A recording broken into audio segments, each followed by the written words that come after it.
భద్రాద్రి కొత్తగూడెం జిల్లా బూర్గంపాడు మండలం సారపాక ప్రధాన జాతీయ రహదారి కూడలి వద్దకు మోటార్ సైకిల్ ర్యాలీతో సారపాక కూడలి వద్దకు చేరుకుని శత జయంతి ఉత్సవాల్లో చల్లోక్కమంటూ సిపిఐ జాతీయ సమితి సభ్యుడు చాడా వెంకటరెడ్డి నాయకత్వంలో సిపిఐ రాష్ట్ర కార్యదర్శి కూనంనేని సాంబశివరావు, కొత్తగూడెం ఎమ్మెల్యే మల్లికని సత్యం కళాకారుల బృందంతో భద్రాచలం చేరే క్రమంలో సారపాక కూడలి వద్ద ఈ సందర్భంగా మీడియాతో మాట్లాడారు చాడా వెంకటరెడ్డి. మోదీ పాలన వల్ల ప్రజలకు ఒరిగింది ఏమీ లేదని, ప్రజల పక్షాన పోరాడేటటువంటి హెడ్మా బృందం హెడ్మా లొంగిపోవడానికి రాగా అదే ఆసరాగా తీసుకుని బూటకపు ఎన్కౌంటర్ చేసి హతమార్చింది మోడీ ప్రభుత్వమని అన్నారు. ఈ సత్య జయంతి సందర్భంగా ప్రజాస్వామ్యాన్ని అపవిత్రం చేస్తున్న పార్టీలకు చెక్ పెడతామని, రాబోయే స్థానిక గ్రామ పంచాయతీ ఎన్నికల్లో సిపిఐ పార్టీ సత్తా చూపిస్తామన్నారు. ఈ సందర్భంగా పలు అంశాలపై మీడియాతో మాట్లాడారు. మోడీ ప్రభుత్వం వచ్చిన తర్వాత పూర్తిగా ఇలా మావోయిస్టులు అంతం చేసి తర్వాత అర్బన్ నక్సల్ పేరుతో అభివృద్ధి లేకుండా ద్వారా కుట్ర చేస్తా ఉన్నారు. ఖబర్దార్ మోడీ నీ ఆటలు సాగం. ఇలా నిజంగా హెడ్మాన్కి సంబంధించిన ప్రశ్నలు చూస్తే హెడ్మాన్ తీసుకొచ్చి కాల్చిన పరిస్థితి దానిపై న్యాయ విచారణ ట్రీట్మెంట్ చేస్తాం. అలాగే దానికి ఎన్కౌంటర్ ద్వారా ప్రశ్నించే గొంతుగా నొక్కేస్తాం. రావడం రాజద్రోహ కేసు వ్యక్తి బాంబేలో ఉన్నాడు ఆయన. అలాగే ప్రొఫెసర్ సాయిబాబా 90% వికలాంగులు కూడా మనకు తెలుసు.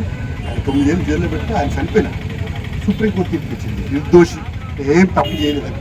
ఎవరు కేసు పెట్టించినాడు మోడీ జైల్లో పెట్టారు. ఇలాంటివన్నీ అది మోడీ పూర్తిగా రాజ్యాంగ ఉల్లంఘనలు పాల్పడుతున్నాడు. డాక్టర్ బిఆర్ అంబేద్కర్ రాజ్యాంగం రచించినటువంటి 3 గుడ్డ నీడ విద్యా సౌకర్యాలు ఉండట్లేదు. వీటన్నిటిపైన కూడా సిపిఐ పోరాడుతున్నది. ఇలా ఈ అన్ని విజయాలు సాధించడంలో ఇలా రాజ్యపాలన అధ్యక్షుడు ఆయన ఏంటంటే సిపిఐ చేయబడి, బ్యాంకులు జాతీయంగానే సిపిఐ చేయబడి, ఇలాంటి అనేక సమస్యలమైనటువంటి ప్రజా అవసరం చూపించేటువంటి అంశాలుగా సిపిఐ పోరాటం చేసి సాధించింది. గ్రామీణ కాలంలో కూడా ఈ సందర్భంగా మనం చేస్తా ఉన్నాం.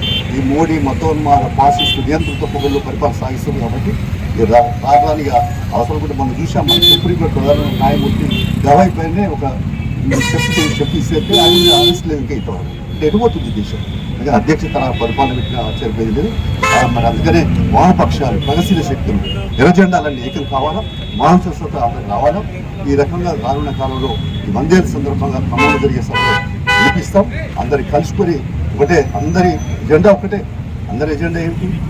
సమాజం, అంతరాల సమాజం. కానీ దారులన్నీ ఒకటే కావాలా. అందుకని అందరికి పిలిపిస్తున్నాం, కలిసి పనిచేద్దాం. రానున్న కాలంలో దేశంలో ప్రత్యామ్నాయ శక్తి చేద్దాం. ప్రపంచంలో ఇప్పుడు నేపాల్లో కమిషన్ వేయకపోయింది, శ్రీలంకలో అధికారులకు వచ్చింది. చాలా భారతదేశంలో కూడా మనం ఎందుకు రాకూడదు అని దాని మీద మనం కలిసి పనిచేద్దామని చెప్పి పిలిపిస్తూ ఈ అవకాశం కల్పించినందుకు అందరికీ ధన్యవాదాలు. ఆనాడు మోడీకి ఆ స్వతంత్ర పోరాటం పాత్ర నిలువులు సంబంధ నిలువులు చాలా అధికారులు సాగిస్తారు. కాబట్టి బీజేపీ మతోన్మాద శక్తిని ప్రతిఘటించాలంటే, దాన్ని ఓడించాలంటే వామపక్షాలు ప్రగతిశీల ప్రజాతంత్ర వేదిక మీద రావాలని చెప్పి పిలిపిస్తా ఉన్నాం. తద్వారా ఈ దేశంలో ప్రజాస్వామ్యాన్ని కాపాడుకోవాలి, రేపు వ్యవస్థను నిలబెట్టుకోవాలి, రాజ్యాంగాన్ని పరీక్షించుకోవాలని చెప్పి పిలిపిస్తాం. Thank you.